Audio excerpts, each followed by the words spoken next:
Question number 4 है the third angle of an isosceles is 16 degree less than the sum of two equal angles, find the three angles of a triangle. तो यहाँ पे एक word आया जी isosceles triangle. तो isosceles क्या चीज़ होती है? एक ऐसी ट्राइंगल जिसकी दो साइड्स जो है वो इक्वल हों। यहाँ पे ये मैंने ट्राइंगल बनाई है, तो इसकी जो दो साइड्स हैं ये आप देख रहे हैं, मैंने रेड कलर से जो बना रखे हैं ये इक्वल हैं, ठीक है, इक्वल इन लेंथ है, ठीक है। ऐसी ट्राइंगल जिसकी दो साइड्स इक्वल हो, फॉर एग्जांपल अगर ये 2 सेंटीमीटर की है तो ये जो साइड है ये भी एग्जैक्टली 2 सेंटीमीटर की है। अच्छा, जब ये आइसोसेलेस ट्राइंगल की दो साइड्स इक्वल होती हैं तो इनके जो करस्पॉन्डिंग एंगल्स हैं ये भी आपस में इक्वल होते हैं। ये दोनों एंगल्स जो मैंने ब्लू से बना रखे हैं ये भी आपस में इक्वल हैं, ठीक है। अब वो कह रहे हैं जी कि एक आइसोसेलेस ट्राइंगल में is 16 degree less than the sum of two equal angles. तो ये जो हैं टू इक्वल एंगल्स आ गए हैं इसके, और जो तीसरा एंगल है वो 16 डिग्री लेस है than the sum of two equal angles. तो हमने फाइंड क्या करना है, ये तीनों एंगल्स को हमने फाइंड करना है इसके अंदर। तो सबसे पहले इन एंगल्स को एक नाम दे लेते हैं। ये दोनों एंगल्स जो हैं वो इक्वल हैं तो इसका नाम जो है हम एक्स रख रहे हैं, और जो ये तीसरा एंगल है जो कि इक्वल नहीं है, डिफरेंट है, इसका नाम हम वाई रख देते हैं। तो आगे हम इसको इक्वेशन में कंसिडर कर लेते हैं कि फॉर एग्जांपल जो ईच इक्वल एंगल है वो हमारा एक्स है, यहाँ पे एक्स दिया हुआ है, और जो थर्ड एंगल है जो 16 डिग्री लेस बता रहे हैं इन दोनों के सम से वो हमारा वाई है, ठीक है जी। ये तीनों एंगल्स हमने कर लिए। अब अकॉर्डिंग टू फर्स्ट कंडीशन, अच्छा अब इसमें दो कंडीशंस दी होती हैं क्योंकि हमने दो इक्वेशंस बनानी है मैट्रिक्स बनाने के लिए, तो दो कंडीशन दी होती हैं। तो पहली कंडीशन जो है वो क्या कह रहे हैं, द थर्ड एंगल ये वाला आ गया हमारे पास, ठीक है जी। थर्ड एंगल जो है वो वाई है हमारे पास, ठीक है। वाई जो है वो 16 डिग्री लेस है, किससे? 16 डिग्री लेस है than the sum of two equal angles. जो टू इक्वल एंगल्स हैं एक्स और एक्स, इन दोनों का अगर हम सम कर लेंगे एक्स प्लस एक्स तो ये आ जाएगा हमारे पास 2x। इन दोनों एंगल्स के सम से यानी कि 2x जो है उससे कितने डिग्री लेस है, 16 डिग्री लेस है। तो ये हमारी फर्स्ट कंडीशन है। इसको दोबारा से समझ लेते हैं कि थर्ड एंगल जो कि हमने y रखा था नाम of an isosceles is 16 degree less, ये 16 डिग्री कम है किससे, than the sum of two equal angles. Two equal angles जो हमने x रखे थे उससे ये 16 डिग्री लेस है। अब हम x को भी इक्वेशन के इस साइड पे ले आते हैं या y को इस साइड पे ले आते हैं, तो यहाँ पे ये 2x, y इधर आ जाएगा तो माइनस हो जाएगा, और 16 उधर चला जाएगा तो प्लस का हो जाएगा। इसको सीधा करके लिख लेते हैं 2x minus y is equal to 16। तो ये हमारी फर्स्ट इक्वेशन होगी कंडीशन के मुताबिक। अब आ जाते हैं सेकंड इक्वेशन बनाने के लिए। सेकंड इक्वेशन बनाने के लिए पहले हम लिखेंगे अकॉर्डिंग टू सेकंड कंडीशन। तो अब आप यहाँ पे देखें, यहाँ तक तो हमने कर लिया है कि जी उसके टू आइसोसेलेस के जो सम ऑफ टू एंगल से 16 डिग्री लेस है, तो ये हमारी फर्स्ट इक्वेशन बन गई। Find the three angles, find the three angle, इसके अलावा कोई और कंडीशन दी हुई नहीं है, तो तीसरी कंडीशन हम खुद से डिराइव करेंगे यहाँ से। अब क्योंकि हमने ये तीनों एंगल्स मालूम करने हैं और इन एंगल्स का रिलेशन आपने पिछली क्लासेस में पढ़ रखा है कि इन तीनों एंगल्स का सम किसके बराबर होता है, 180 डिग्री के। फॉर एग्जांपल यहाँ पे मैं लिखूँ x प्लस वाई, ये वाला x, ये वाला x और ये वाला y, इन एंगल्स को अगर हम ऐड करेंगे तो हमारे पास 180 डिग्री आ जाएगा। तो ये हम इसके मुताबिक सेकंड कंडीशन बना लेते हैं कि x plus y is equal to 180 degree. इन दोनों x को जमा करके लिख लें तो 2x plus y is equal to 180। ये हमारी कंडीशन 2 आ गई, इक्वेशन 2 आ गई। अब हम इसे बाई मैट्रिक्स इन्वर्जन मेथड जो है वो सॉल्व कर लेते हैं। तो इन दोनों इक्वेशन से हम लोग पहले अपना जो है वो मैट्रिक्स बना लेंगे। पहले हम मैट्रिक्स ए बना लेते हैं। यहाँ पे जो है वो पहला आपको पता है कि ये जो कोफिशेंट्स हैं इनकी मदद से हम बनाते हैं। इसका कोफिशेंट 2 है, माइनस वाई के साथ कोई कोफिशेंट नहीं लिखा हो तो इसका मतलब 1 है, -1 आ जाएगा। निचली इक्वेशन में कोफिशेंट इसका ये 2 है, और यहाँ पे प्लस वाई लिखा हो तो सिंपली 1 आ जाएगा।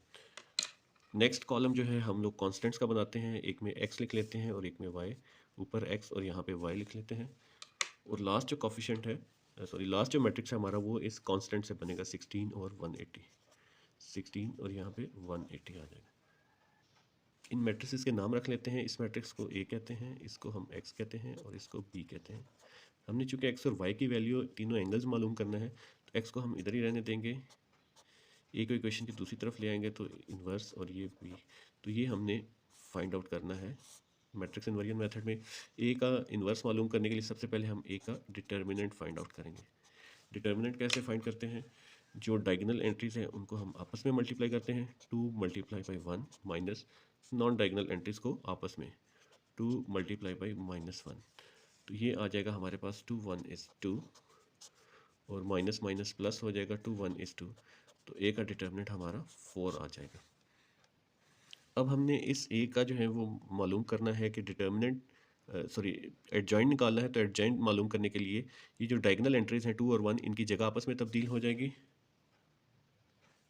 इधर 1 आ जाएगा और इधर 2 आ जाएगा, और जो नॉन डायगोनल एंट्रीज हैं 2 और -1 उन दोनों की आपस में साइन चेंज, ये +1 हो जाएगा और ये -2 हो जाएगा, ये +1 आ गया हमारे पास और ये -2 आ जाएगा। तो ए का मल्टीप्लिकेटिव इनवर्स हमारे पास एडजॉइन ऑफ ए 1 1 -2 और 2 डिवाइडेड बाय डिटर्मिनेंट जो है हमारे पास 4 है, उसको हम साइड पे ऐसे लिख लेंगे। अभी इस स्टेज पे हम इसको डिवाइड नहीं करते ताकि हमें ये आसानी रहे मल्टीप्लाई करने में। अच्छा जी, अब यहाँ पे x और y मालूम करना है, तो मैंने वही फार्मूला लिख लिया, x इज इक्वल टू ए का मल्टीप्लिकेटिव इन्वर्स और b। अब यहाँ पे x ओवर y आ जाएंगे, a का मल्टीप्लिकेटिव इन्वर्स और ये b लिख लिया है। अब हम इन दोनों को पहले मल्टीप्लाई करते हैं, ये रो इस कॉलम के साथ मल्टीप्लाई होगी, 1 मल्टीप्लाई हो जाएगा 16 के साथ, प्लस 1 ये मल्टीप्लाई हो जाएगा 80 के साथ। नेक्स्ट रो में अगर आप आ जाएँ तो ये आ जाएंगे -2 मल्टीप्लाई होगा 16 के साथ, प्लस ये 2 मल्टीप्लाई हो जाएगा 80 के साथ। 116 से मल्टीप्लाई होगा 16 आ जाएगा, 180 से मल्टीप्लाई होगा तो 80 आ जाएगा। सिमिलरली नीचे 16 2 ज़ार 32, ये माइनस का है तो -32, प्लस 82 ज़ार 160,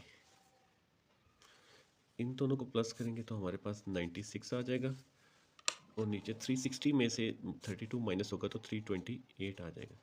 अब ये जो 1/4 है इसको हम इस स्टेज पे मल्टीप्लाई करा देते हैं, 1/4 मल्टीप्लाई बाई 1/4, तो इनकी कटिंग हो जाएगी, यहाँ पे आ जाएगा हमारे पास आ जाएगा 49, सॉरी यहाँ पे करेक्शन है, यहाँ पे 180 आएगा हमारा, यहाँ पे भी 180 आएगा, ठीक है, यहाँ पे भी ये 180 से मल्टीप्लाई होगा, तो 180 1 से मल्टीप्लाई होके 180 और 182 से मल्टीप्लाई होके 360, तो यहाँ पे आ जाएगा हमारा 1696, और यहाँ पे आ जाएगा हमारा 360 में से 32 माइनस करेंगे तो 328, तो ये इससे कटिंग होके हमारे पास आ जाएगा 49, और ये कटिंग होके हमारे पास आ जाएगा 82, इसको x और y लिख लेते हैं, तो फाइनली ये आ जाएंगे हमारे पास, x आ जाएगा 49 और y आ जाएगा 82 के बराबर। अब इसी क्वेश्चन 4 को हम क्रैमर रूल से सॉल्व करेंगे, क्वेश्चंस मैंने दोबारा से लिख लिए हैं। तो अब हमने ए एक्स मैट्रिक्स बनाना है। ए एक्स मैट्रिक्स बनाने के लिए हम x के कोफिशेंट्स नहीं लेंगे, जस्ट y के कोफिशेंट्स लेंगे उनकी जगह पे।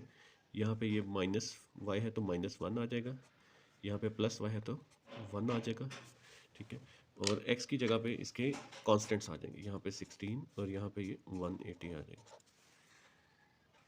ए एक्स का हमने डिटर्मिनेंट फाइंड करना है, 16 को 1 से मल्टीप्लाई कर देंगे, माइनस नॉन डायगोनल को आपस में मल्टीप्लाई कर देते हैं, 180 मल्टीप्लाई हो जाएगा -1 के साथ, 16 1 इज़ 16 और माइनस माइनस प्लस 180, ये हमारे पास 196 आ जाएगा। सिमिलरली हमने ए वाई मैट्रिक्स बनाना है, तो ए वाई मैट्रिक्स के लिए हम लोग जो वाई के एलिमेंट्स नहीं लिखेंगे या कोफिशेंट्स नहीं लिखेंगे, एक्स के कोफिशेंट्स दोनों लिखेंगे, 2 और 2, और वाई की जगह पे कॉन्स्टेंट्स आ जाएंगे 16 और 180। अब हम ए वाई का डिटर्मिनेंट फाइंड आउट कर लेते हैं, तो डायगोनल एंट्रीज आपस में मल्टीप्लाई हो जाएंगी, 2 मल्टीप्लाई हो जाएगा 180 के साथ, माइनस नॉन डायगोनल एंट्रीज आपस में मल्टीप्लाई हो जाएंगे, 2 मल्टीप्लाई हो जाएगा 16 के साथ, तो 2 180 से मल्टीप्लाई होगा तो ये 360 आ जाएगा, 2 16 32, 360 में से हम ये माइनस करते हैं 32, तो हमारे पास 328 आ जाएगा।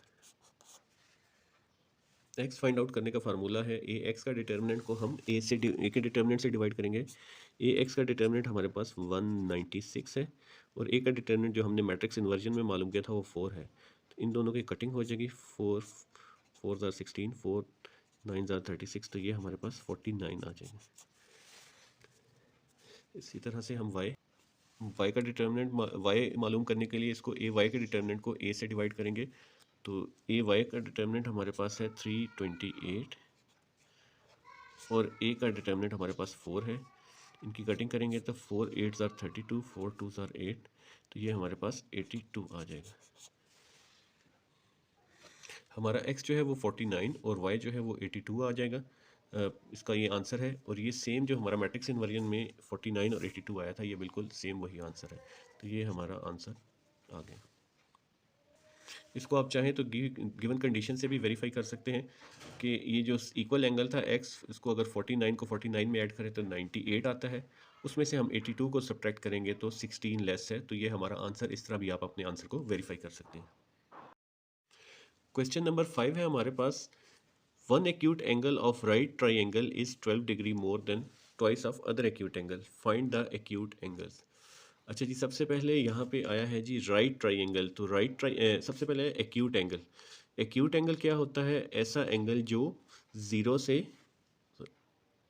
से 90 डिग्री के दरमियान हो, उसको हम एक्यूट एंगल बोलते हैं। ठीक है। राइट ट्राइंगल से मुराद ऐसी ट्राइंगल जिसका एक एंगल जो है वो 90 डिग्री का हो, तो इसको हम राइट एंगल ट्राइंगल बोलते हैं। ठीक। तो अब हमारे पास यहाँ पे जो गिवन है, हम लोगों ने फाइंड आउट करना है कि ये राइट एंगल ट्राइंगल है। ठीक है। One acute angle is 12 degree more than the twice of the other acute angles. तो ये इसके एक्यूट एंगल्स हैं। एक एक्यूट एंगल ये है और एक एक्यूट एंगल जो है वो हमारे पास ये वाला है।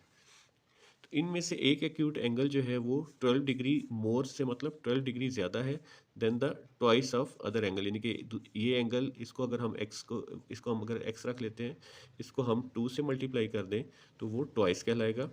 और जो है दूसरा एंगल उसके ट्वाइस के से भी 12 डिग्री ज़्यादा है। तो आइए इन एंगल्स को फाइंड आउट करते हैं। सबसे पहले हम इन एक्यूट एंगल्स के नाम रख लेते हैं। ठीक है। तो पहला जो एक्यूट एंगल है वो हमारा x हो जाएगा और दूसरा एक्यूट एंगल जो है वो y हो जाएगा। तो वन एक्यूट एंगल हमारा जो है वो x है और अदर एक्यूट एंगल हमारा y है। तो अब फर्स्ट कंडीशन के मुताबिक अगर हम इसको ले लें, कंसिडर कर लें किसी भी एक एंगल को, कि वन एक्यूट एंगल हमने x लिया है of right angle is 12 degree more than the twice of other acute angle. ठीक है। तो अदर एक्यूट एंगल हमारे पास क्या है? y है। और जो ये पहला वन एक्यूट एंगल है ये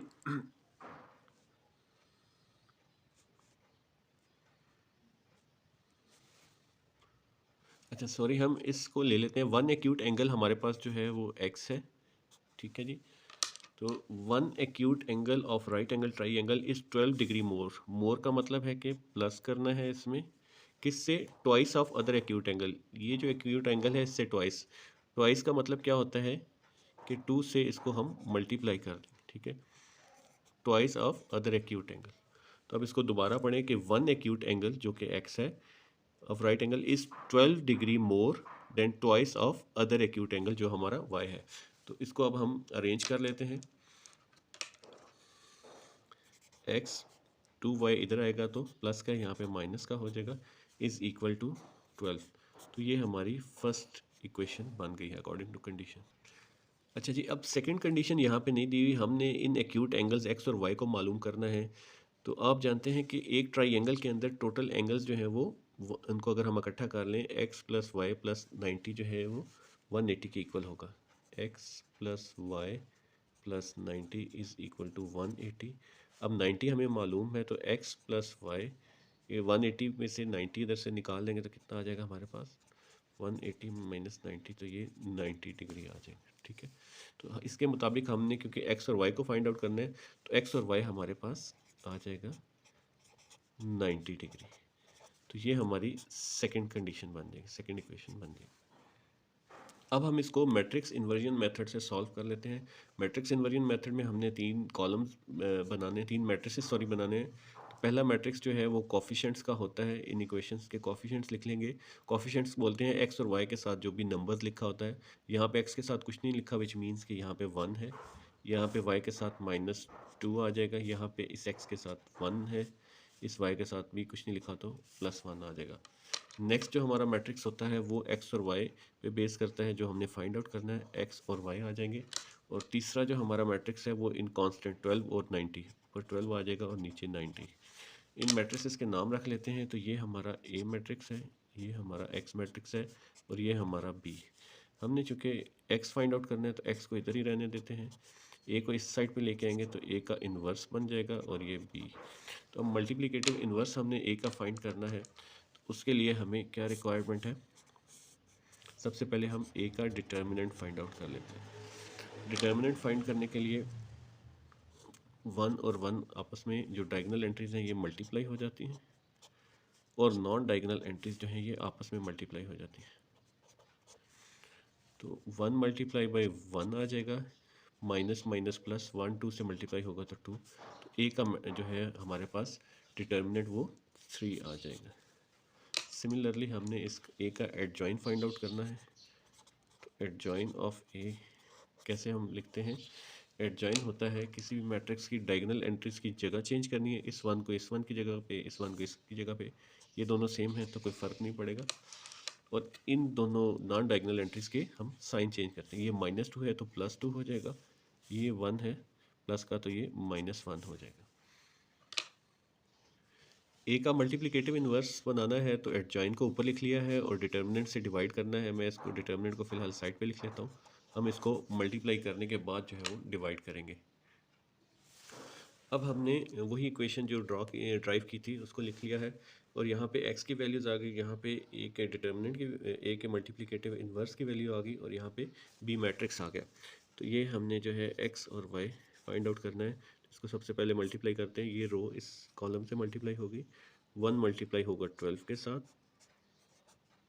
+2 मल्टीप्लाई होगा 90 के साथ। निचली रो में -1 मल्टीप्लाई होगा इस 12 के साथ, +1 मल्टीप्लाई हो जाएगा 90 के साथ। अब ये 1 12 से मल्टीप्लाई होगा तो 12 आ जाएगा, +290 इज़ 180 आ जाएगा हमारे पास। सिमिलरली निचली रो में -1 12 से मल्टीप्लाई होगा तो -12 आ जाएगा, +190 से मल्टीप्लाई होगा तो 90 आ जाएगा।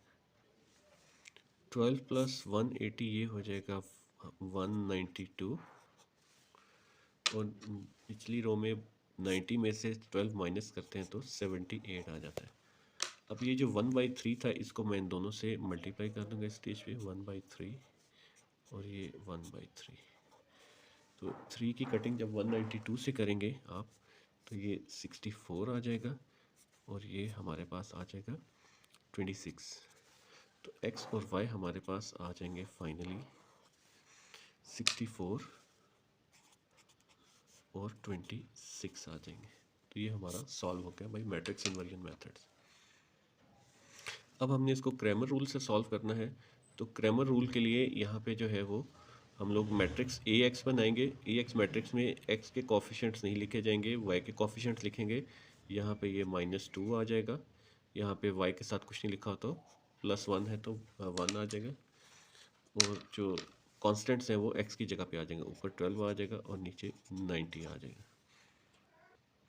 इस ए एक्स का डिटर्मिनेंट फाइंड आउट करने के लिए 12 को 1 से मल्टीप्लाई करेंगे और नॉन डायगोनल एंट्रीज को आपस में मल्टीप्लाई करते हैं, -90 into -2, 12 1 is 12, minus minus plus 90 multiply by 2 180 हो जाएगा।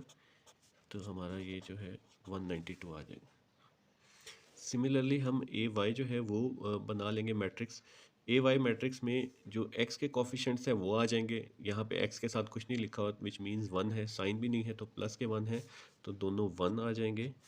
और y के कॉफिशेंट्स की जगह हम लोग ये कांस्टेंट्स लेंगे 12 और 90, तो ये हमारा ए वाई बन गया। ए वाई का डिटर्मिनेंट फाइंड आउट करना है तो डायगोनल एंट्रीज को आपस में मल्टीप्लाई कर देंगे, 1 मल्टीप्लाई हो जाएगा 90 के साथ, माइनस नॉन डायगोनल एंट्रीज आपस में मल्टीप्लाई हो जाएगी, 1 मल्टीप्लाई हो जाएगा 12 के साथ, 190 इज़ 90 और -112 इज़ 12, 90 में से 12 माइनस करेंगे तो हमारे पास 78 आ जाएंगे। एक्स फाइंड आउट करने का फार्मूला है कि आप ए एक्स के डिटर्मिनेंट को ए के डिटर्मिनेंट से डिवाइड करते हैं। ए एक्स का डिटर्मिनेंट हमारे पास 192 है और ए का डिटर्मिनेंट हम मैट्रिक्स इन्वर्जन में फाइंड किया था 3 है। तो इनकी कटिंग कर देंगे, 3 6 आर 18, 1 जो आएगा तो 12 हो जाएगा, 3 4 आर 12, तो ये आ जाएगा हमारे पास 64। सिमिलरली वाई फाइंड आउट करना है तो उसका फार्मूला है ए वाई का डिटर्मिनेंट को ए के डिटर्मिनेंट से डिवाइड कर देंगे। ए वाई का डिटर्मिनेंट है 78 और ए का डिटर्मिनेंट 3 है। 3 2s आर 6, 1 आ जाएगा, 18 हो जाएगा, 3 6 आर 18, तो वाई जो है हमारे पास 26 आ जाएगा। तो एक्स हमारा 64 और वाई 26 आंसर आ गया। और सेम यही आंसर हमारा मैट्रिक्स इन्वर्जन मेथड से आया था। तो इस तरह से ये हमारा सॉल्व हो गया। ये दोनों जो है, अब कंडीशन को भी आप वेरीफाई कर सकते हैं यहाँ पे कि जो अदर एंगल था हमारा गिवन, अदर एंगल वो 12 डिग्री ज़्यादा था वन एंगल एक अदर एंगल से। तो 1 डिग्री ज़्यादा अगर करें, इस 26 को 2 टाइम्स करें तो 52 हो जाएगा, और इसमें फिर 12 ऐड करें तो 64। तो इस तरह आप अपने आंसर को वेरीफाई भी कर सकते हैं एग्ज़ाम्स में।